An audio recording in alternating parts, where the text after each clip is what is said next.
वर्तमान बैकवर्ड समाप्त है। पार्टी को विसर्जन करने के लिए आपसे अनुमति मांगता हूं।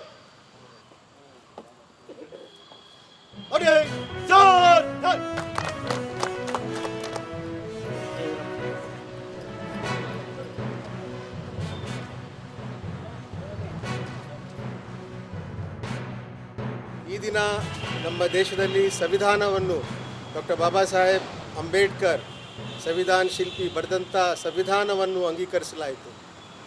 ಆ ಚೌಕಟ್ಟಿನಲ್ಲಿಯೇ ನಾವು ಕಾರ್ಯಗಳನ್ನು ಮಾಡುತ್ತಾ ಈ ದೇಶದ ಅಭಿವೃದ್ಧಿಯನ್ನು ಕಾಣ್ತಾ ಇದ್ದೇವೆ.